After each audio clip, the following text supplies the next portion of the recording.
C'est pas moi qui me pose la tête.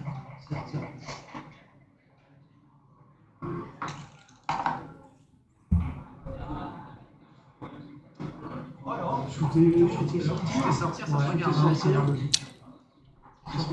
Disons que le shooter, c'est naturel. On a envie de sortir et on n'a pas envie d'essayer du jeu qui fait le bon cadre. Bien sûr qu'il y a des buts. Ça paraît thématique, oui. Ouais. On est bon. Allez, alors, ok. Maintenant, les alternatives, on va essayer de mauvais de bon cadre. Bienvenue sur le board. Aujourd'hui, je vous propose une analyse complète du match de double consultation d'équipe qui nous a opposé à la Suède en demi-finale du championnat du monde. Alors pour ceux qui suivent, vous connaissez déjà le résultat, hein. Mais je vais quand même rappeler le système. Donc dans les phases éliminatoires, donc à partir des huitièmes de finale, on joue donc sur 4 boards.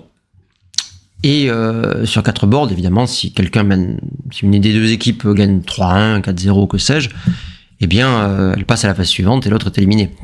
Mais évidemment, il peut y avoir 2 partout. Et s'il y a 2 partout, il y a un système de départage qui est la double consultation d'équipe. Donc en 5 points, normalement, à moins que les 2 équipes se mettent d'accord pour jouer en 7, ce qui a été le cas ici. Et donc c'est un système très sympa. Moi, j'aime vraiment ce mode de départage. Ça permet à toute l'équipe de participer. On désigne un capitaine, qui était en l'occurrence Olivier de Culto pour nous et Roland Salen pour l'équipe adverse, pour les Suédois. Et toute l'équipe en fait a le droit d'intervenir et de donner son avis. Donc c'est en temps limité, il faut pas non plus discuter une demi-heure, mais bon, ça permet en fait de vraiment mettre à contribution toute l'équipe et d'avoir un haut niveau de jeu en théorie, hein, puisqu'on est 6 bons joueurs, donc on est supposé produire quelque chose de correct. Voilà, alors 2 petits détails avant de commencer. D'abord l'équipe adverse, l'équipe suédoise. Je vous présente pas l'équipe de France, je pense que vous la connaissez déjà. L'équipe suédoise est très très forte, hein. Ce sont des joueurs extrêmement forts. Alors il y avait pas de Thomas Stenland qui est le meilleur joueur suédois, en tout cas dans la hiérarchie du BMAB, mais il y avait Roland Salen, que vous apercevez au Capitana là,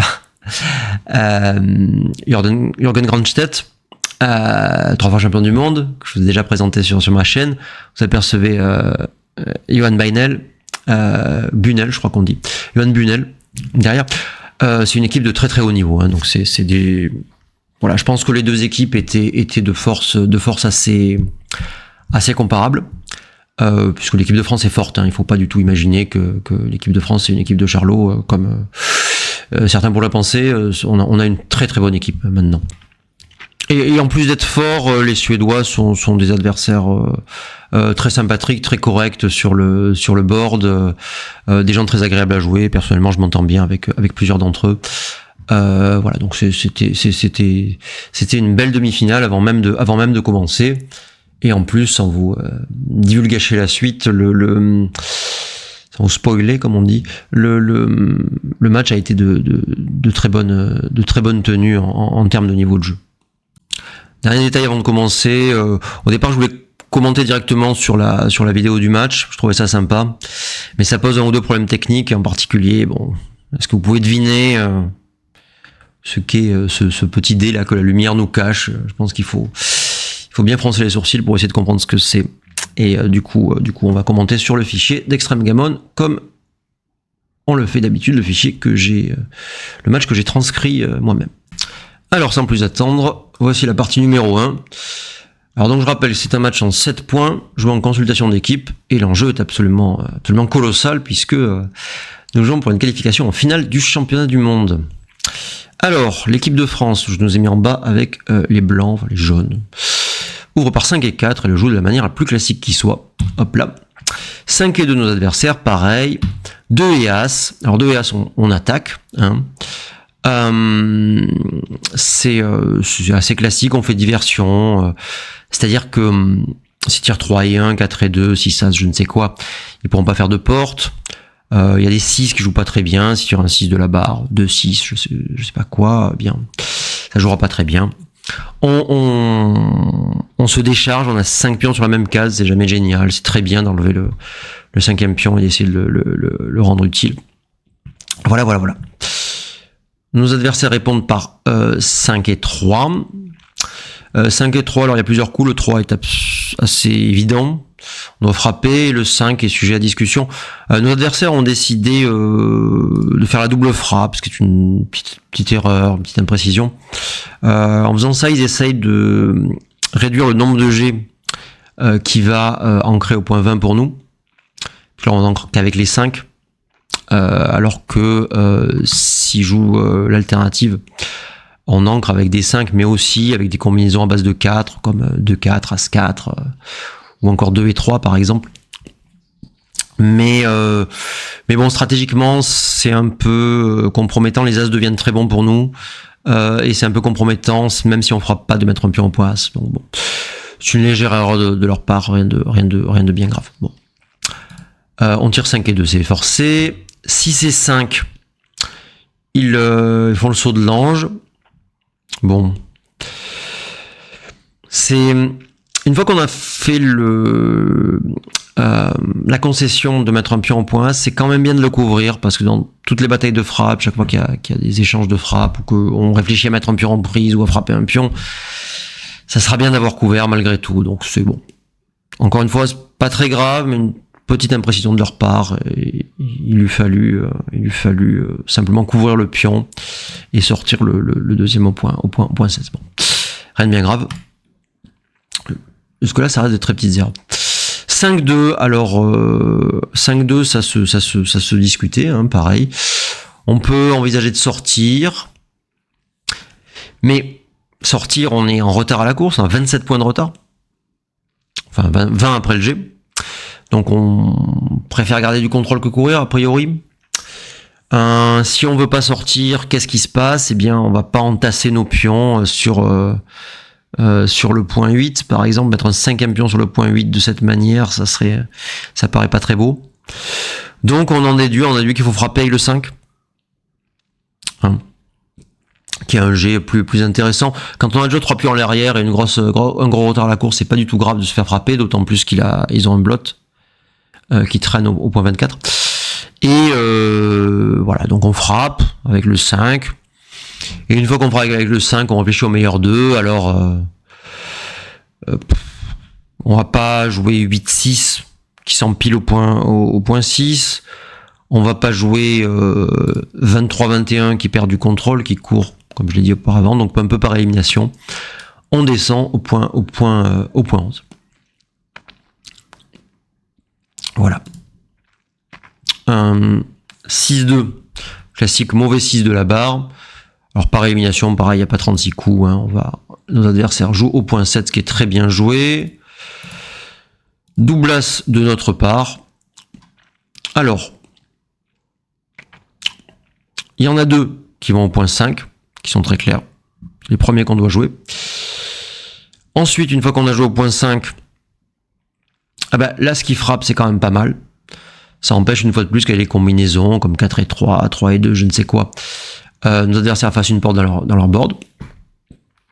Et le dernier 8-7 est intéressant, parce que, si on n'est pas frappé, on pourra faire le point 7. Voilà. C'est le dernier qui est le plus difficile à trouver. On peut envisager un coup comme 11-10, par exemple, qui n'est pas une très grosse erreur. Mais bon, voilà, c'est 3 pions sur le même point. Le fait de pas avoir ce spectre de prime comme on a là, avec les 6 et les 4 qui vont faire la prime de 4 ici, c'est une petite concession. Donc on a bien joué en jouant 8-7. Bravo à nous. Bravo à nous. 6-2, notre adversaire frappe et ferme, bien joué, coup trivial. 5-2. Alors là, 5-2, même principe. On est très en retard à la course. On fait notre backgame, notre double ancrage arrière. Et avec le 5, alors je pense que pas mal de joueurs auraient été tentés de frapper. Mais on n'a pas envie de faire le point 2. L'histoire de diversion, ça joue beaucoup moins parce qu'il ne menace pas grand chose là. Et en fait, notre pion est tout simplement bien placé au point 7. On a envie de faire le point 7. Qui est notre prochain objectif stratégique. Si on est frappé, une fois de plus, c'est pas grave, on revient dans le camp adverse. Et ayant envie de faire le point 7, on va préférer 13-8, donc ce coup-ci, plutôt qu'au 11-6, qui arrive dans cette position, où eh bien ce pion, non pas qu'il soit mal placé, en règle générale, il est mal placé par rapport à notre objectif stratégique qui est de faire le point 7. Où la combinaison du point 11, du point 8 et du point 13 nous garantit presque de faire le point 11 si on n'est pas frappé. Voilà. Donc voilà, un coup précis de l'équipe de France. 3-2, il frappe, bien joué. 3-5. Alors il y a plusieurs coups. On peut rentrer en 20 ou en 22. Après, alors si on rentre en 20, on a évidemment envie de jouer 8-5, puisque c'est vraiment pas beau de jouer 11-8 comme ça. Si on rentre en 20, on doit jouer 8-5. On peut rentrer en 22 et jouer 11-6, qui est un peu plus joli en termes de distribution. Je sais plus pourquoi on l'a rejeté, peut-être qu'on l'a pas envisagé simplement. Mais le pion au point 22 offre un contrôle supplémentaire sur l'extérieur.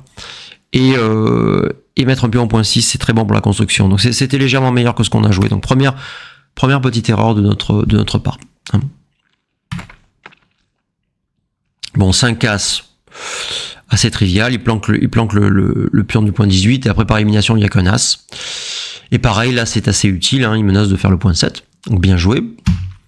On frappe et on joue 11-10. Bien joué. 3 As, il rentre et il frappe. C'est clair. 4 et 7, on refrappe. Je dis 4 et 7. 5 et 4. 5 et 4, on frappe au point 7, n'est-ce pas? Il rentre et il joue le 5 sur un point normal. Il se décharge de cette pile de pions du point, cette montagne, comme dirait Michi, cette pile de pions du point 13, ils mettent un spare au point 8, bien joué. 4 et 3, on fait le point 18 et on cache notre pion du point 10, coup structurel, très bien joué. Double 5, là, double 5, en fait, on dirait qu'il y a plusieurs coups, mais il n'y a pas tant de coups que ça. L'adversaire aurait pu envisager de faire le point 3, laissant ce pion traîner. Mais, c'est jamais très fort de faire les portes derrière un double ancrage. Ça perd beaucoup de flexibilité. Ça laisse des 4, plus quelques indirects, un peu pour rien. On n'est pas pressé de faire cette porte. Et par le coup qu'ils ont joué, en fait, nos adversaires se donnent de la flexibilité, de la souplesse. Et ne font pas cette porte qui était un piège tendu. Faire ce coup, qui pourrait paraître naturel à beaucoup de gens, est une erreur à moins 150. Donc c'est assez colossal. Plus de moins 150 en fait. Je suis en train d'affiner l'analyse. Moins 170 en réalité. Donc c'est un piège, mais que des forts joueurs comme le sont nos adversaires, et en plus collectivement, évitent sans problème. Et il joue le coup précis. Premier piège évité par les Suédois. Bien joué. 6-2. Le 2 doit frapper. Le 6, il n'y en a pas 36. Donc, on joue ça. 4 et 2. Alors, nos adversaires décident de frapper en laissant pas mal de frappes en retour. C'est une légère erreur. La frappe leur apporte pas tant que ça, en fait. Je pense qu'ils ont pensé faire diversion par rapport au jeu comme 4-1. 2-1, 4-3, ce genre de truc. Mais ça laisse quand même beaucoup de frappes en retour, alors qu'on a le meilleur board et qu'ils sont en avance à la course. Donc ils pouvaient tout simplement rentrer et jouer le pion au point 4, comme ceci. Et attendre des jours meilleurs. Bon, c'est une petite erreur, c'est pas très grave. 2 et 3, on rentre et on ferme. Et c'est un des désavantages de leur coup, c'est que leur coup précédent, c'est que là, on n'a pas frappé, certes, mais au prochain coup, ils gardent leurs 2 pions en prise, et ça va être très difficile de cacher les deux, en fait. On a du mal à imaginer, à moins de tirer 6-4, ou je ne sais quel joker, double 5, on a du mal à imaginer qu'ils vont réussir à cacher les 2 pions, alors que maintenant, on a des menaces. Et même, ils cachent pas tout le temps ce simple pion. Alors, ils ont tiré 5-3.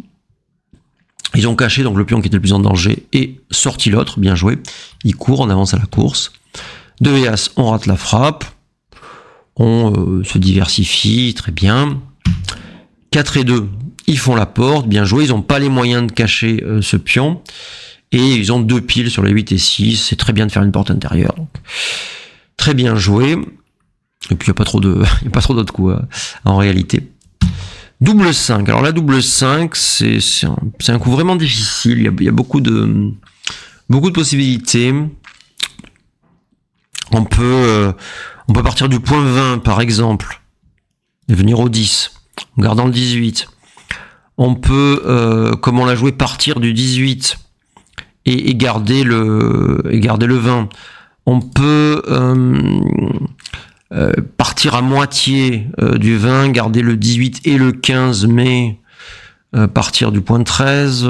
On peut partir du fond et garder le double ancrage. Bon, c'est un coup très difficile et honnêtement très difficile même à l'analyse de dire ce qu'il fallait jouer. D'une manière générale, c'est une connaissance, on va dire, commune que les 2 points 20 et 18 se coordonnent assez mal parce qu'ils contrôlent un peu les mêmes cases et c'est très difficile de lâcher un point plus tard si vous voulez parce que eh bien on aura du mal à partir sans laisser 36 000 frappes tout simplement. Hein. Donc fort de cette connaissance générale, on a rejeté le coup qui garde les 2 ancres et qui perd un peu le contrôle arrière au profit d'un des jeux qui garde une des 2 ancres. On a considéré que le point 20 était le meilleur pour se coordonner avec le point 23, l'encre intérieure. Bon. Et c'est une petite erreur. Le meilleur apparemment était de garder les 2 ancres. Alors ce que j'ai dit, l'idée générale que j'ai donnée est juste, mais je crois qu'il y a des considérations tactiques, comme le fait que sur 6-1 par exemple, 4 et 2, 4 et 1, des jets comme ça, nos adversaires ont du mal à cacher immédiatement ce pion. 6-5 aussi. Ce genre de truc. Nos adversaires ont du mal à cacher ce pion et à pas nous laisser 36 000 frappes. C'est très avantageux d'avoir gardé les 2 ancres et d'avoir, s'il vient par là, s'il tire 6-1 par exemple et qu'il doit venir ici, eh bien on a une double frappe. Alors qu'avec notre alternative, on n'aurait qu'une simple frappe. Ce qui change quand même pas mal de choses. Bon. Mais c'est une toute petite erreur, 0,26 si vous voulez tout savoir. C'est pas très grave. C'est pas très grave et c'était un coup vraiment difficile. Donc, nos adversaires tirent 6-2, on regrette rien, ils planquent tout. 4 et 3, on fait la porte, c'est trivial. 6 et As, alors 6 et As, on n'aime pas particulièrement faire le pick and pass à leur place, mais il n'y a pas grand chose de mieux. En fait, on n'aime pas quoi. On n'aime pas, c'est pas tellement le pick and pass, on n'aime pas mettre des pions sur le point As. En fait, mettre 3 pions sur le point As, ce qui est inflexible au possible. Mais d'un autre côté, les alternatives, c'est quoi? On peut mettre un pion sur le point As sans frapper, c'est ridicule. On a bien envie de déloger le pion du 23. Ou alors rester là en jouant 8-7, 8-2. Bon, ça s'envisagerait presque. Non, ça s'envisagerait pas en fait. Si on n'avait pas ce deuxième lot au point 7, mais même sans ça, en fait, on a un board de 4 qui est très très fort. Donc les frappes sont très très graves. Donc on va pas faire ça. Et quoi d'autre? Faire le point 7 de cette manière-là. Mais on laisse beaucoup de G quand même. Hein. On laisse les As, plus 6-2, 5-3, double 4. Ça fait 16 G si je sais compter. C'est vraiment beaucoup. C'est vraiment beaucoup. Et ces 16 G qui sont dramatiques, hein, parce que les blancs ont un board extrêmement fort. Et il n'y a pas de garantie qu'on puisse pas tirer un double dans les prochains coups. Les rouges ont quand même pas mal de timing pour leur permettre de se mettre à l'abri. Bon. Quand je dis qu'ils ont pas mal de timing, c'est-à-dire imaginons qu'on tire un 5, ou même un 3, ils ont beaucoup de coups avec les 2 spares sur le point 8 et les 2 spares sur le point 6. Ils ont beaucoup de coups à jouer derrière en attendant un double en fait. En fait, on a beaucoup de coups pour tirer un double. Mais mine de rien, les doubles, on se dit c'est des jokers, ok, mais si on oublie le double 1, il y en a 5 sur 36. On va arrondir à une fois sur 6. Alors une fois sur 6, c'est peu si on n'a qu'un coup, mais c'est beaucoup si on se dit qu'on a 5 ou 6 coups à attendre, en fait. Si on a une chance sur 6, ça veut dire qu'en moyenne, en 6 coups, on le fait. Mais on peut très bien le faire dans les 2 prochains coups aussi. Voilà. On a une chance sur 6 de le faire au prochain coup. Ce qui est loin d'être ridicule. Voilà, et j'ajoute que on peut aussi, imaginons que ce pion soit au point 5, de temps en temps laisser moins de G que laisser un pion au point 13. Là j'ai donné quoi, 16 G. Eh bien si les rouges tirent par exemple 6 et 5, et qu'ils décident, je sais pas si c'est le bon coup, mais c'est juste une idée, ils décident de jouer 13-7, 13-8, maintenant ou plus tard, et on laissera que 11 G. C'est quand même beaucoup moins, ça fait 5 G d'écart. Donc pour toutes ces raisons, le pick and pass est le meilleur coup, attendant des jours meilleurs. Délogeant le pion du fond, c'est quand même très important pour la suite, puisque 5, le point 5 plus le pion au point 2 contrôle quand même pas mal. Si ce pion pouvait rentrer au 5 ou même au 3, ça arrange les rouges. Donc très bien joué de notre adversaire. Un petit gala, bon, qui change pas grand chose, c'est peut-être mieux même que de rentrer au 20. Alors, dans cette position, il y a une question à se poser, c'est est-ce que les rouges doivent doubler? Eh bien, c'est complexe. C'est complexe. Ça serait évident pour des forts joueurs qu'on doit doubler si le pion est sur le 20. Ça le serait beaucoup moins, et ça serait probablement pas un double. Je vais pas vérifier. Si le pion était au point 23. Et là, on est un peu dans un entre-deux où on sait pas trop ce qui se passe. Cependant, je pense que on peut dire une chose, c'est que les rouges menacent de tirer un double, voire de libérer le point maintenant qu'on est à la barre, s'ils tirent un truc comme 6 et 1, qui ne laisserait que des indirects, puisque les blancs doivent d'abord rentrer et frapper. Donc 5-1, 3-1, 2-1, ça fait que 6 G et non pas 16 ou même 11 comme dans les variantes, on va dire, normales. De plus, il y a un petit peu de gammon dans cette position, puisque le pion est à la barre. Je sais pas, on peut imaginer que les rouges tirent 5 et 3, ou double 5, ou double 4, ou je ne sais quoi, qui fasse un pion, un point, pardon, et que mine de rien, il y a un petit peu de gammon. Il y en a plus qu'avec un simple point 20. Et pour toutes ces raisons, c'est un double que nos adversaires ont manqué dans cette position. Et un double assez standard. En fait, je suis surpris qu'il ait raté. Autant jusque-là, c'était que des coups très, très difficiles. Autant je pense que c'est un double assez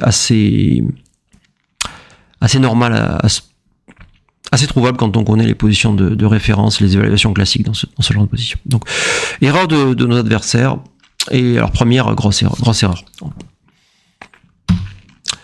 Ok, ils ont tiré double as, double 1, et ils ont joué un coup plus ou moins forcé, 8-7 deux fois, et 4-3 deux fois. On préfère ça à des coups comme ceci, parce que on aime bien avoir 2 points d'atterrissage pour nos pions. De plus, 4-3, ça pourrait être considéré comme un mauvais coup, mais bon, est-ce que c'est plus mal que le pion rentre au 4 plutôt qu'au 3? C'est pas sûr. C'est pas sûr. Donc le point 3 est pas sensiblement moins fort que le point 4 à mon avis dans cette position. Bon. 5-2, pardon, je remets les flèches. 5-2, on rentre. Et on rentre où? On rentre au fond, bien sûr, qui produit un meilleur contrôle que de rentrer au point 20. Ça peut paraître un détail, mais l'écart d'espérance de gain est absolument énorme dans cette position. En mettant un pion au point 23, les blancs ont 34% dans cette position, alors que si je rentre au point 20, j'ai 25%. Donc ça fait 10% de chance de gain d'écart. Et donc c'est moins 300 de rentrer au 20. Donc faites pas cette erreur, gardez votre pion au fond, qui contrôle. Il contrôle le point 4, c'est évident. Mais il contrôle aussi le point 2. Hein. Backgammon, un pion peut contrôler le point sur lequel il est, pour la simple raison que, je vais imaginer que les rouges tirent, je ne sais pas, 6 et 2, par exemple. 6 et 2, c'est un coup qui laisse une frappe dans cette position, puisque, soit on libère ça, mais on laisse une frappe là, etc., etc. Et donc, ils vont être amenés à jouer, par exemple, 8-2, 8-6, en frappant. Et 8-2, 8-6, si les blancs sont au point 20, ça laisse rien. Alors que 8-2, 8-6, quand on est au point 23, ça laisse une frappe directe de la barre avec un 2. Donc voilà, et c'est pas le seul coup, hein, c'est tous les 6 peuvent être problématiques jusqu'à la fin, même quand une fois qu'ils auront libéré le point 13, ils vont avoir du mal à rentrer avec leur pion du point 8 et du point 7. On laisse un petit peu de chance de gammon, s'ils tirent des jokers, c'est vrai, mais concrètement, ça contrôle énormément, et 10% de chance de gain d'écart, c'est beaucoup. Double 4, on a bien joué, ils nous attaquent, ils libèrent leur point 13. Alors, il y avait une petite question, est-ce qu'on doit faire le point 9 ? Alors, c'est classique comme échange, il est évident que ça augmente le gammon. Il est évident aussi que ça diminue les chances de gain parce que, si on rentre avec un 5, on aura du mal à libérer le point 13. Donc c'est un échange un peu complexe. Bon. En l'occurrence, c'est presque équivalent dans la position. Nos adversaires ont joué le meilleur coup. 5-2. On n'a pas le choix, on rentre et on sort. 5-3, il rentre. Je passe vite. La partie devient assez triviale. On sort. Il rentre, libéré du fond, classique. On ramène nos pions, sauvetage du gammon. Ils sortent un pion bien joué. On fait je sais pas quoi. Ils sortent deux pions. On court. Et oui, depuis le double 4, il jouait le too good. Et il décide d'envoyer dans cette position. C'est encore légèrement too good d'un chouïa. Bon. Il y a 5-1, 6-1 qui leur laisse une frappe. Ils ont du gammon, c'est difficile de faire l'équivalence. C'est très proche. Bon. Double passe. Bien joué des deux côtés. Alors, 1-0 pour les Suédois. Deuxième partie. Nos adversaires vont par 4 et 2 et font évidemment la porte. 5 et 3, on fait le point. 4 et As, descendent un pion et split, très logique. 4 et 2, on fait le point. On a évidemment pas peur du 6, c'est très important de faire le point 4 et de faire la structure. La plupart du temps, il frappe pas, hein, il faut pas l'oublier. Même quand il frappe, c'est pas un drame. 6-2, il nous frappe. Alors le 2 se discute, mais ce qu'ils ont joué, c'est très très bien. 6-3, on a une frappe de la barre. 6-As, ils ont une frappe de la barre. 6-3, on a une frappe de la barre. 5 et 4, alors, 5-4 première peut-être réflexion. Ils peuvent frapper de cette manière-là. Mais bon, on ressort assez facilement. La course est proche. Mais surtout, vous voyez que ça va être assez difficile de mobiliser ces pions de l'arrière. Frapper, ça apporte pas énormément quand même. Et le point 20 dans l'alternative est tellement fort. Ça contrarie tous nos plans. On pourra plus jamais faire notre point 5, bien sûr. On est primé d'une manière ou d'une autre. Et c'est structurellement souhaitable. C'est un gros avantage pour eux d'avoir le point 20, alors que nous, on est au fond. Voilà. Alors, on a le meilleur board en contrepartie. Et une course légèrement supérieure, mais bon, c'est quand même une position qui est déjà légèrement favorable pour les rouges. Donc bien joué de leur part, ils ne sont pas laissés avoir par cette frappe sans intérêt. Néanmoins, on tire double 6. Et je pense que c'est assez clair, hein, 13-7 et 24-18. Voilà, la frappe, c'est tout simplement un très très très mauvais coup. Hein. On pourrait réfléchir s'ils n'avaient pas fait le point 20. Mais là, on va jamais réussir à fermer le board. Ils ont une encre. Il suffit qu'ils ressortent et même en deux, je veux dire, dans les 2 ou 3 prochains coups, on va regretter amèrement de ne pas avoir fait notre point 18. C'est beaucoup beaucoup plus fort de jouer comme ça. En plus, on bloque ce pion qui va avoir un peu de mal à sortir. Ok, donc bien joué, mais bon, c'était vraiment pas difficile. 4 et 3, ils frappent et ils vont au 6, ok. Un petit gala. Et là, 4 et As. 4 et As, je vais attirer votre attention sur ce coup. Je pense que énormément de joueurs, même des forts joueurs, hein, on va être clair, joueraient tout simplement 4 et 1, comme ceci. Parce qu'on aimerait bien jouer le 4 là, au point 20. Mais on n'a pas d'As, n'est-ce pas? On n'a pas d'As, à part mettre des pions en prise. Et par conséquent, bah, on va sécuriser et mettre le pion au point 8. Et bien ça montrerait une petite erreur de compréhension. Parce que, eh bien, le problème auquel vont être confrontés les rouges dans les prochains coups, les jaunes vont sortir sans aucune difficulté. Et les rouges vont être confrontés au problème suivant, c'est qu'ils vont tirer quelque chose qui sera pas forcément un 4, qui sera pas forcément un 6. Donc les rouges vont devoir jouer alors que les blancs contrôlent tout le board et qu'il n'y a pas beaucoup de flexibilité. Si vous regardez quels sont les pions qui peuvent jouer un 6, il n'y a que ce petit pion. Hein. Et pour le reste, vous allez devoir mettre des pions dans votre board. Alors on ne sait pas si les blancs ne seront pas rentrés au point 24, etc. En revanche, si vous jouez 24-20, eh bien ce pion pourra circuler. C'est très important. Et vous jouez 6-5, alors évidemment on n'est pas content si on est frappé, mais d'un autre côté, quand on n'est pas frappé, on peut faire ce fameux point 5. Et nos pions sont tous beaucoup mieux disposés que dans la variante, on va dire, normale, passive, je dirais, qui consiste à aller au point 8. Donc voilà, très bon coup de nos adversaires et grosse compréhension de leur part. Hein. C'est genre de coup, c'est pas une énorme erreur de jouer 13-8, mais on voit vraiment le niveau de compréhension du joueur qui joue un coup comme ça. Enfin, des joueurs en l'occurrence. Ok, 3 et As, on est sorti et on est allé au point 10. On n'aime pas trop jouer 6-3, bon, si ça laisse pas de frappe. Il nous frappe. Bon, je préférerais fermer le point, mais ils ont pas trop le choix. Double As. Alors la double As, c'est un coup très compliqué, qui a provoqué pas mal de débats dans notre équipe. On n'était pas d'accord du tout sur l'interprétation de la position. Bon. Et on a joué, en fait, il y a plusieurs coups possibles. Il y a ce qu'on a joué. Et à savoir sortir et switcher du point 3 au point 2. Voilà, on aurait pu aussi jouer de cette manière-là, 22-23, forçant le passage, n'est-ce pas? Voilà, une erreur à ne pas faire. Alors, évidemment, enlever le 6, enlever le 7, pardon, on l'a même pas considéré. Une erreur à ne pas faire, apparemment, c'était d'ancrer au point 23. Ce qui aurait été assez grave, en fait. Il faut garder notre mobilité, tout simplement, et si possible, toutes nos portes aussi.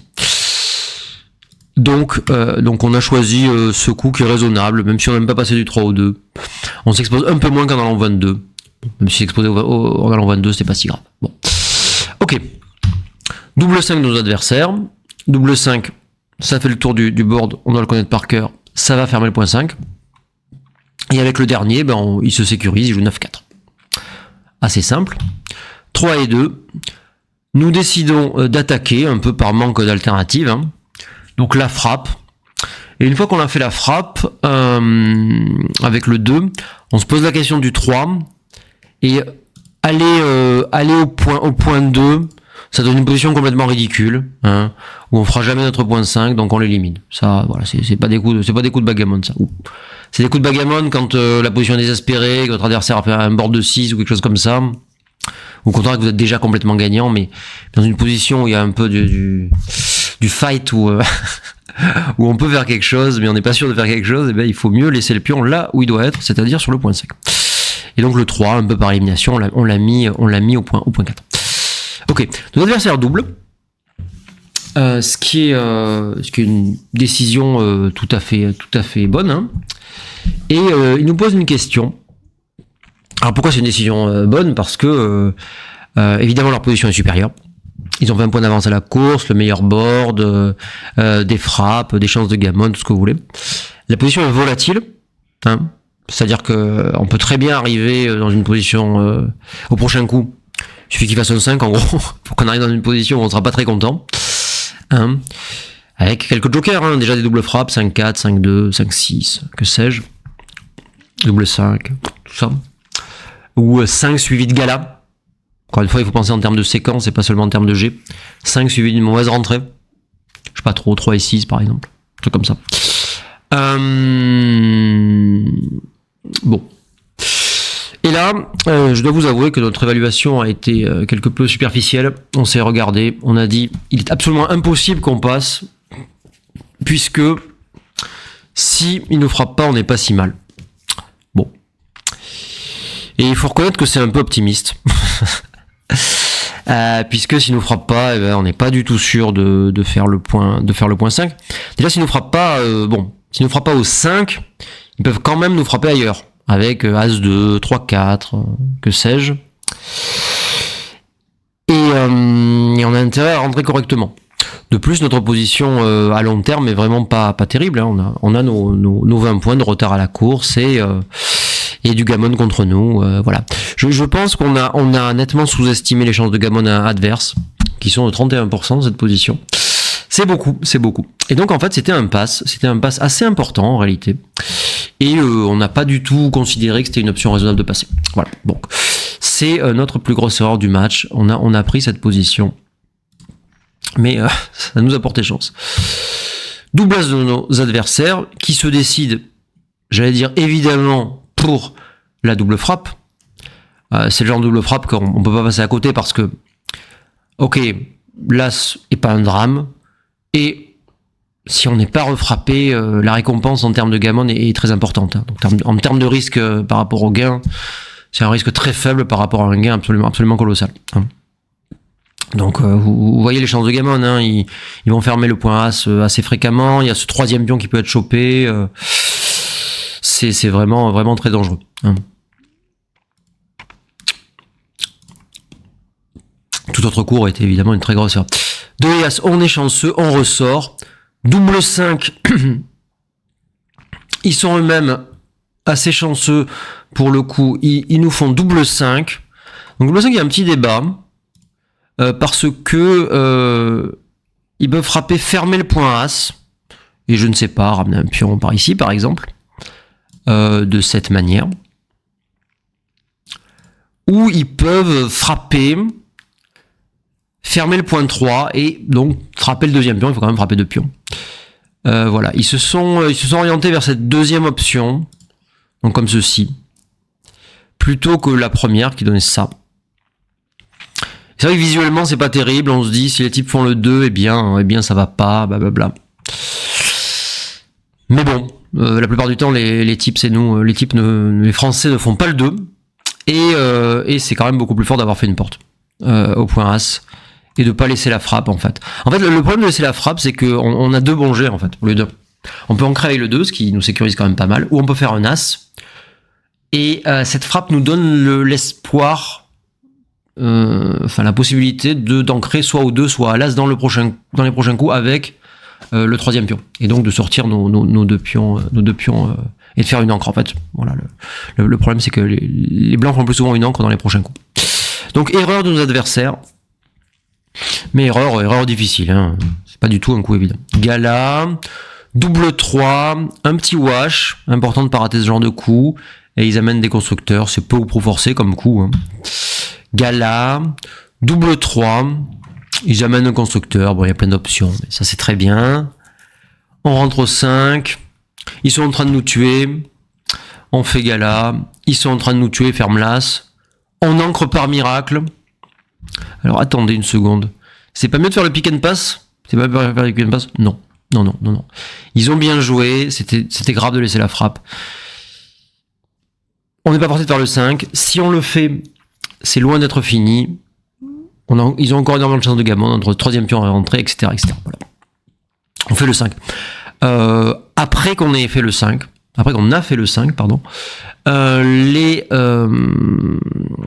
les rouges ont encore pratiquement 50% de chance de gammon. Ça vous donne une idée de la force de la position. 4 et 2, Ils libèrent leurs points, ils jouent le coup le plus sécure, c'est bien joué. 5 et 4, c'est un énorme joker, on rentre et on frappe. Alors on pourrait être inquiet d'être frappé par un as, je sais pas quoi, mais de toute façon il n'y a pas d'autre coup et c'est très très bien de frapper. 6-5. Alors là c'est des positions où on doit prendre des petits risques parce qu'on peut gagner en fait. La position c'est déjà retourné pas mal et on peut gagner si on arrive à contenir les deux pions ou même ne serait-ce qu'un pion adverse. On peut gagner. On a quand même un contrôle extérieur qui est très fort. Il a le meilleur board, il faut pas faire n'importe quoi, mais on peut se permettre de prendre des petits risques, notamment de frapper avec le 3, laissant un 6. Bon, cela dit, on n'a pas beaucoup de choix non plus. 3 et 2, il ancre. On joue le seul coup qui laisse pas trop de trucs en prise. 5 et 3, un mauvais jet. Il est obligé soit de casser le board, soit de casser le point 8. Il casse le point 8, c'est bien joué. On casse pas le board dans ce genre de truc.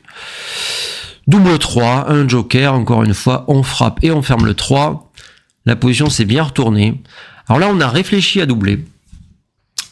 C'est très, très subtil ce genre de position. Ça dépend un petit peu de la course, un petit peu des mauvais jets adverses aussi. Alors les mauvais jets adverses, il y en a. Hein. Vous voyez que l'adversaire tire AC3 par exemple. Il va être obligé de casser son board ou de mettre un pion en prise terriblement, casser l'encre. Mais il n'y en a pas beaucoup d'autres. Voilà. Ils auront souvent des takes au prochain coup si on n'a rien fait d'extraordinaire. S'ils rentrent tout de suite au 5, on va regretter d'avoir doublé.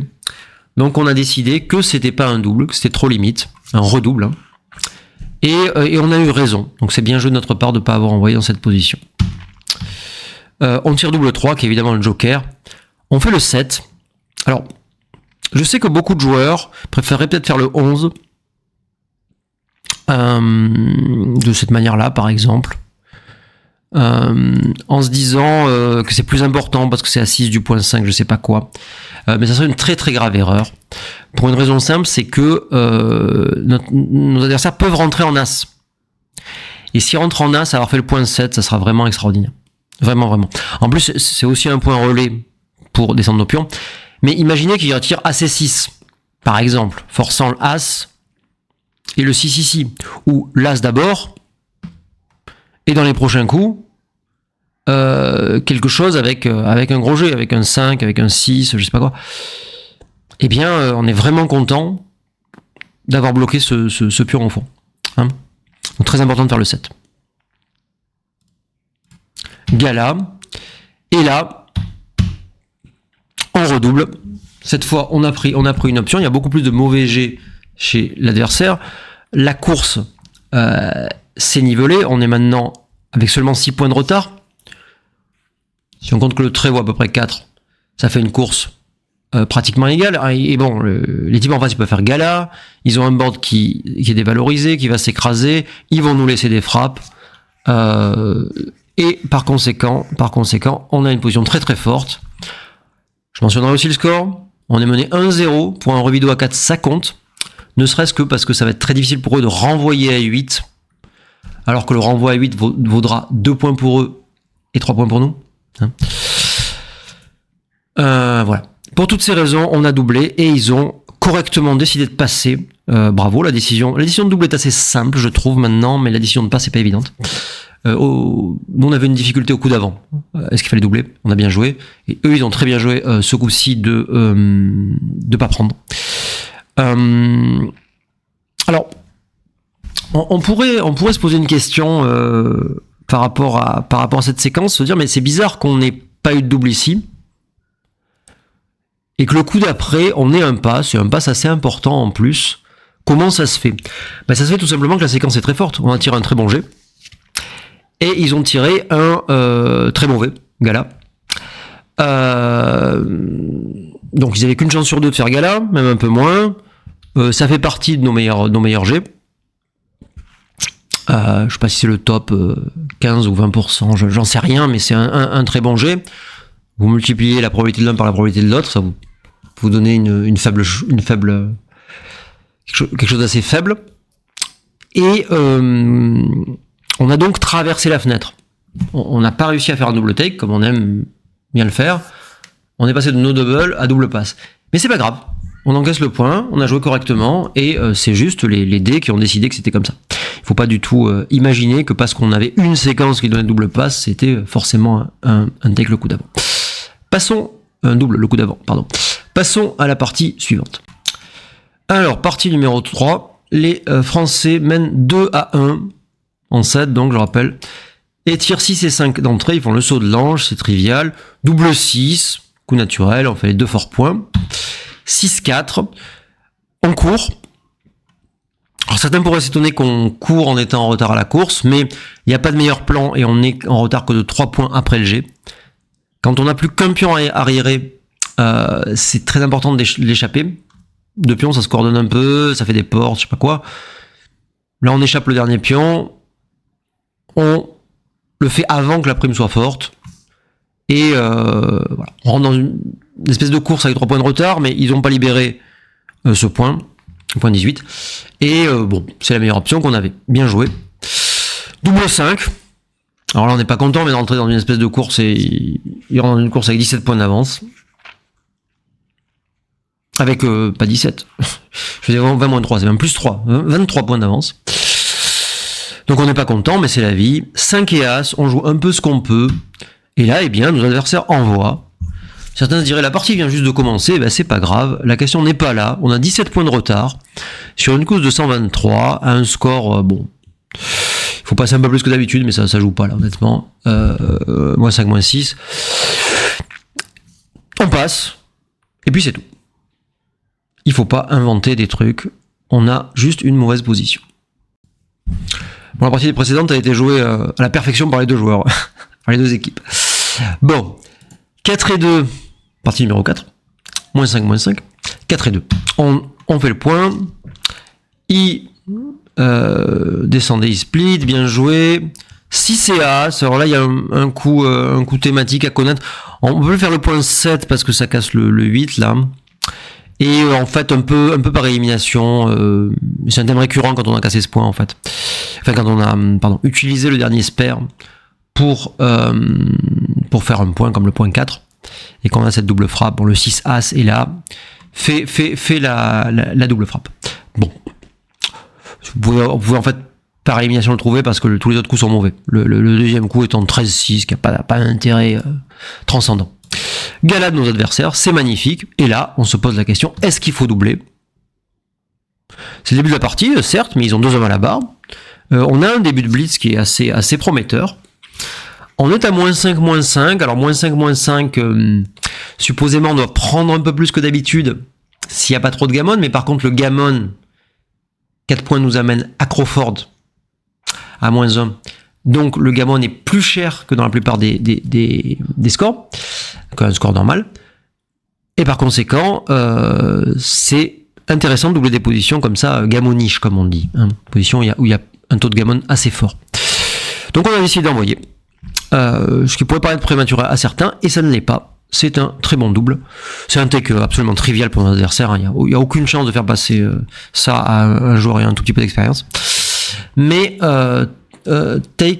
double take, très correct des deux équipes. 4 et As, on fait bien sûr le point. Un petit gala, de nouveau. On descend de 6-5, on descend de 2 constructeurs. Alors il ne faut pas commencer à courir de l'arrière. Là. Le plan, là, il faut être très clair, c'est de faire le point 5, le point 3, le point 2. Dans le désordre, hein, si on fait le point 2 en premier, c'est dans un blitz, l'ordre des portes n'a pas d'importance, voire même les portes profondes sont parfois plus fortes. Donc on descend des constructeurs pour faire nos portes, c'est notre plan, pour avoir du matériel pour construire. 3 et 1, il rentre. Double 2. Alors double 2, il y a beaucoup de possibilités, mais la frappe est indispensable, mettant le deuxième homme à la barre. Je veux pas entendre, et même pas dans la liste des coups proposés. Je veux pas entendre quelqu'un faire le point 7 avec 13-7 là. Ça n'a aucun rapport avec la position. Hein. Vous voyez, vous avez fait le point As, vous avez fait le point 4, il peut y avoir 2 hommes à la barre. C'est un blitz et il faut le jouer comme tel en attaquant. Donc le 7-3 est obligatoire. Et avec les 2 derniers 2, eh bien, on amène des constructeurs. Donc 13-9 est assez logique. Ça menace de fermer avec un 6. C'est important d'avoir des bons 6 aussi si on est frappé de la barre X et 6, sauf double 6, va refrapper avec le 9. Donc c'est assez bien de l'amener là. Bon, un coup comme frapper, descendre 2 était bien aussi, hein, mais le coup qu'on a joué est parfait. 2 et As, ils sortent. 6 et As, on frappe et ferme. Évidemment, on fait pas le point 3 quand on peut faire le point 2 en frappant. Gala. On amène des constructeurs et on fait un petit truc de l'arrière quand même, donc pas très important. Faut pas tout jouer d'en bas parce que là on commence à avoir une position vraiment très forte et on commence à être aussi un peu short en timing. Et on va courir le risque de rester bloqué, de faire 2 double 5 d'affilée, ce genre de truc. Bon. Donc c'est important, on a déjà pas mal de matos, de jouer quand même un petit peu de l'arrière. 6-2, même politique, on frappe, on descend un constructeur qui peut être utile pour le point 5. Gala, c'est assez mécanique ce genre de truc, hein. On attaque. Bon. Enfin, faut réfléchir, mais il y a pas de choses très compliquées, hein. On amène du matériel sur les bonnes cases, on frappe, on ferme, on fait des portes, blabla. 3 et 1, 3, et le coup technique important, on casse la porte ne sert absolument à rien. Ce qui sert par contre, c'est d'avoir 2 constructeurs au point 8 et au point 7, vous voyez qu'au lieu d'avoir simplement 6-3 et double 3 qui fermerait, on a en plus 6-2, 3-2, double 2, donc ça apporte beaucoup de casser le point 8 en fait. Il n'y a que sur double 5 qu'on n'est pas content d'avoir fait ça, et laissez-moi vous dire que c'est pas la majorité des jeux. 4 et 3, ok, on court avec nos pions de l'arrière, on amène un truc qui peut contribuer à l'attaque du point 5. Si un pion rentre, on peut, je sais pas, faire double 4. Je ne sais pas. Gala, 4 et 3. On amène un constructeur sur une nouvelle case. Alors, de préférence, pas le 10, parce que double 5 frappe de la barre. Hein, important de voir ce genre de détails. Bon. Et on va au point 21 avec l'autre, par élimination. Il rentre un pion. 4 et 2, on l'écrabouille. On ramène le pion. Voilà, ramenez de l'arrière plutôt pour pas rester bloqué. Si vous jouez un coup sans réfléchir là, vous courez le risque du double 4, du 4 et 2, suivi de quelque chose, je sais pas, qui passe pas. Donc partez plutôt de l'arrière, en général. Voilà, on amène nos pions, il n'y a rien de très passionnant. On joue la sécurité parce que le gammon est quasi assuré si on ne se fait pas frapper. Enfin, même assuré si on ne se fait pas frapper, on va dire. Et on fait un petit gammon, voilà. Une partie assez simple. La bonne décision qu'on a prise, c'est ce double. Hein, parce que si on avait attendu le coup d'après pour doubler, ça aurait pas été pareil. Ça aurait pas été 4 points, ça aurait été 1 point. Hein. Et donc, voilà, une partie bien jouée des deux côtés, hein, rien à dire non plus de la part des Suédois. Assez facile globalement, mais bien maîtrisé tout de même. Et nous menons donc 6-2 Crawford. Donc 6-2, analyse du score, le gammon ne compte pas, ni pour l'un ni pour l'autre, qu'ils aient 6-3 ou 6-4 à la prochaine partie, ça sera pareil, puisqu'ils vont marquer les points par 2, je reviens pas là-dessus. On doit se méfier du backgammon dans des situations extrêmes, mais à part ça, on joue comme un DMP, comme si c'était 6-6, enfin, -1, voilà. Ils ouvrent par 3 et 2, ils jouent très correctement. On fait 5-3, on fait le point 3. 3 et As, ils font le point 5. 5 et 2, il y a une petite question. On pourrait jouer le 2 de l'arrière. C'est pas évident. On a décidé d'attaquer. Les deux décisions sont... Enfin, les deux coups sont assez proches. Peu importe. 5 et As, bien joué. Il rentre au point 20. Il ne faut pas rentrer au fond pour se faire primer de manière passive. C'est très bien joué de rentrer au point 20, bien sûr. 3 et 2, avec le 2 on ferme le 4, et avec le 3 on attaque bien sûr, déjà parce que sinon on frappe pas, on fera le point 5, et puis quand ils sont à la barre, ils font pas le point 4, le point 7 ou des choses méchantes de notre côté, enfin de leur côté plutôt. Ils nous refrappent, 5 et 3, bien joué. Double 3, évidemment c'est un joker, on fait le point 5, et on monte au pied de la prime. C'est très important parce que si on joue un coup comme ça, on court le risque qu'il rentre et que nos deux pions du point 24 soient immobilisés jusqu'à la fin de la partie. Au moins pour un moment qu'on a du mal à les déployer, on va dire. Alors qu'avec le coup qu'on a joué, eh bien, on est tout de suite prêt à bondir. Déjà prêt à faire un 6 pour les frapper, prêt à ancrer. On va les obliger à nous frapper, à prendre des risques, c'est pas trop mal non plus. Bon, c'est beaucoup mieux joué que de descendre au point 10 qui apporterait à rien du tout. Bon, enfin rien du tout, beaucoup moins. Ils rentrent et ils font le point 10, ce qui crée une espèce de spectre de prime, c'est bien joué. 6-2, c'est un joker, on frappe, bien sûr. 4 et 2, ils rentrent et ils attaquent. Eh bien, que dire sinon que ils n'ont pas beaucoup d'autres 4. Hein. Ils n'ont pas beaucoup d'autres 4. Donc quand on est obligé de laisser une frappe, on essaie de le faire avec le meilleur meilleur gain si on n'est pas frappé. Hein. Meilleur rapport entre risque et gain. Si on a un risque qui est déjà assez important quoi qu'on joue, eh bien on essaye de gagner le plus dans le cas où on n'est pas frappé. Et là c'est très bien joué puisque si ils sont pas frappés, ils feront le point 4. Bravo. Mais évidemment, on n'était pas en déveine, on tire le 4 et on frappe. Voilà, alors le 6, tout est à peu près équivalent. On peut aller au point 18, on peut aller au point 7, on peut aller au 8 comme on l'a joué, minimisant les frappes. Tout est possible et tout est assez proche. Bon, mettant pas là-dessus. Gala, 3 et 2. Petite question, l'équipe était un peu en désaccord d'ailleurs. Est-ce qu'on doit faire le 8 comme ceci, créer un spectre de prime mais laissant des jets qui nous attaquent, et qui potentiellement, si on pense à double 2 ou double as, sont très graves par exemple, ou même des séquences où ils frappent avec n'importe quoi, à 6, à 4 que sais-je, et on rentre mal, on fait gala, on fait à 6, je sais pas quoi. Ça peut être dangereux, bon. Ça fait quand même beaucoup de séquences si on additionne un peu tout. Et l'alternative était de faire le point 21 et de laisser...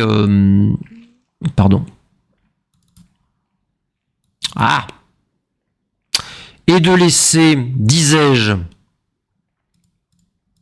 je vais y arriver, et de laisser le 6 à 6 et 2, 6 en retour. On a considéré que c'était quand même moins grave de laisser les 6 en retour que de donner des scénarios qui sont du vrai contre-jeu, alors que là, même si on est frappé au fond, bon, c'est pas dramatique. Voilà, et on a pris la bonne décision grâce à un effort de réflexion collectif, n'est-ce pas? 2 et 5. Alors il y a une petite question, est-ce qu'ils doivent sortir? Ça paraît très risqué, mais d'un autre côté, je rappelle que le gammon ne joue pas. Quand on gagne avec 7 ou 8, ça sera pareil. Et ils peuvent nous obliger à, bon, si on les rate, ils peuvent avoir des frappes ou ancrées au 18, ils peuvent nous obliger à mettre un pion sur une case où ils vont frapper en retour, sur une chose. Donc ça provoquait pas mal de remous. De l'autre côté, ça fait une espèce de prime. Alors, c'était pas évident. L'ordinateur conseille de sortir, laissant les 6, les 4 et les As. Notez que les 4 sont dupliqués quand même. Et bon, c'est dur à jouer. On comprend tous, nos adversaires ont largement le niveau pour comprendre pourquoi c'est un coup intéressant. De là à être sûr que c'est meilleur que l'autre, c'était très difficile. On leur en veut pas trop d'avoir joué le deuxième meilleur coup. Ok, 5 et 6, le 5 doit faire le 8. Important d'avoir cette prime. Et le 6, il n'y en a pas 36. 4 et 2, il doit de toute façon laisser une frappe. Il la laisse sur une case intéressante. 5 et 4. Alors peut-être pour beaucoup de joueurs un coup difficile. Nous on l'a assez rapidement décidé. Hein. C'est-à-dire que si on joue un coup passif comme 13-9, 13-8 ou 13-4, prenons celui-là, eh ben, mine de rien, la prime de 4 adverse est pas ridicule. De plus, ils peuvent sortir un pion avec un 6 quelque chose ou 5 quelque chose qui pourrait contrôler l'outfield et nous créer des problèmes dans les prochains coups.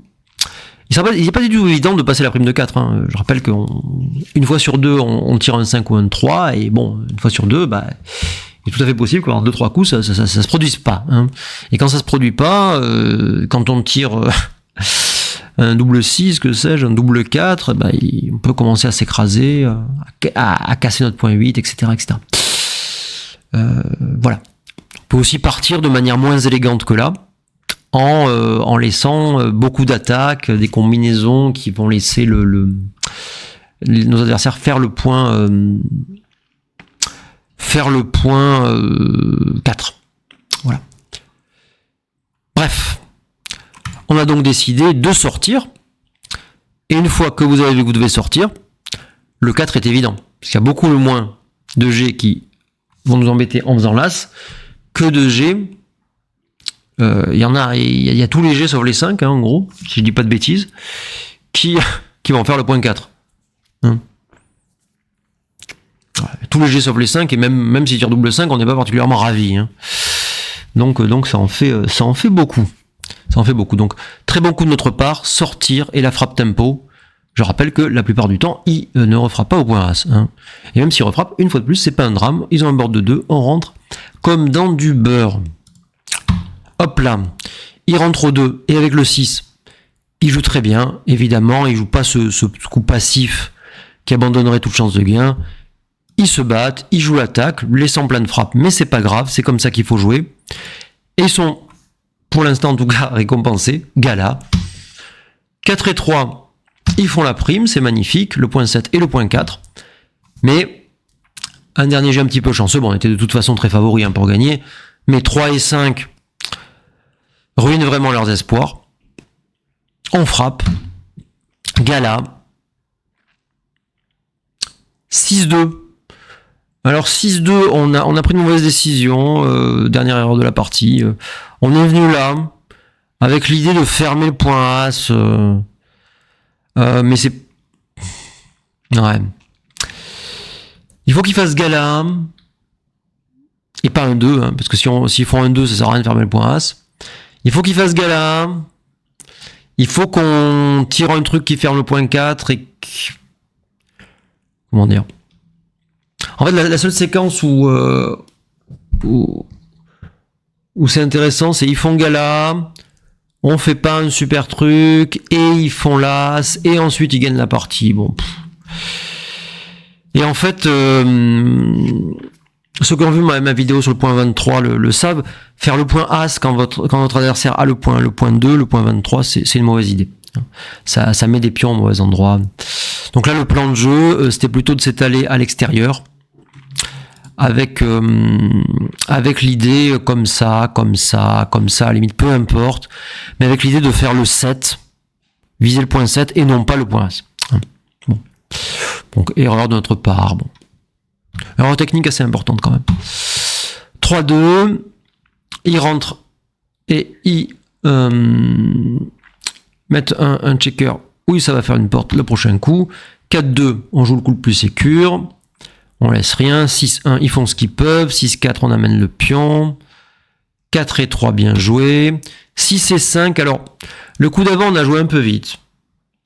Et l'un d'entre nous a dit « Ah, on a joué un peu vite » quand on a eu ramassé les dés au bout de 10 secondes. « Ah, on a joué un peu vite.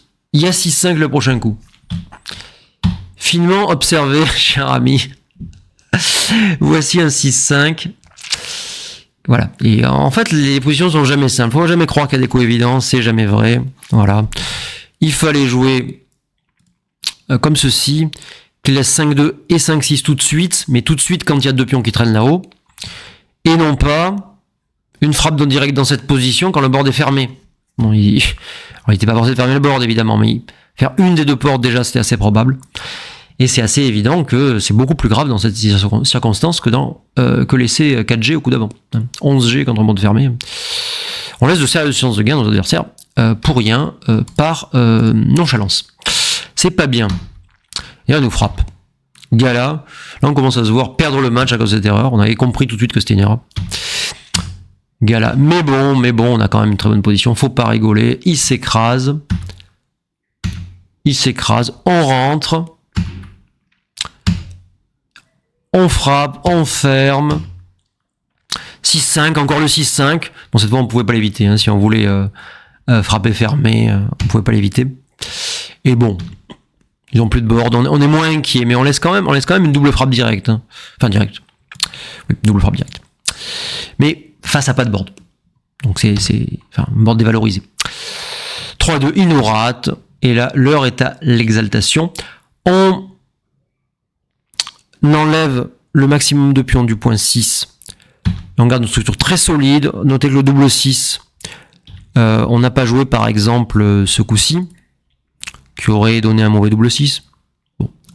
On a joué ce coup-ci. On n'a que 2 pions sur le point 6, donc on va pouvoir l'éclairer au prochain coup, avec un peu de chance. Le double 6 est ok. Et on n'a pas de mauvais au prochain coup, si je dis pas de bêtises. Même double 4 a l'air d'aller. 3-2, il s'écrabouille. Double 6. Quelle coïncidence. Ils s'en vont, on sort de pion. Ils s'en vont, on sort de pion. Et l'heure va bientôt être au serrage de main. L'heure va bientôt être au serrage de main. Et voilà.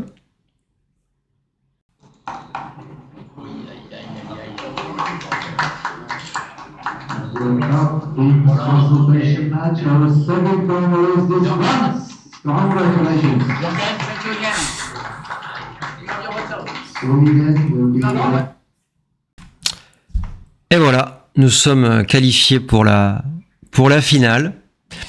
Je me demande bien ce qui va pouvoir se passer dans cette finale. Qui sait si on va pas devenir champion du monde. Allez savoir. Ouais. En tout cas, c'était un match que personnellement j'ai trouvé très très agréable. Déjà, nos adversaires étaient très courtois, très corrects, très sympas, tout ce que vous voulez. Notre équipe, on s'est entendu à merveille. Les deux équipes ont montré des niveaux très très forts. Hein. Alors vous savez que j'aime, enfin vous aurez compris, je pense que j'aime pas trop montrer les notes d'habitude. Je trouve qu'il y a beaucoup d'ego impliqué. J'ai aucune envie de dire mon adversaire a super mal joué, il est nul, ou regardez comme je suis fort, ou au contraire me flageller, j'ai joué à 5,3 c'est pas bien. Voilà, je pense que ça a pas grand intérêt d'habitude, mais là je vais quand même me permettre parce que d'une part c'est l'équipe, c'est pas moi, et personne sera lésé, donc je vous un petit aperçu du niveau de jeu. Voilà, les deux équipes ont joué en dessous de 2. Donc très très forte équipe de Suède, très très forte équipe de France, je pense qu'on peut le dire sans rougir. Et voilà, gros niveau de jeu des deux côtés. C'était vraiment pas mal. Voilà, c'est la fin de cette vidéo. J'espère que ça vous aura intéressé, que ça vous aura plu. Je vous dis à la prochaine et surtout, ne faites pas trop de blunders.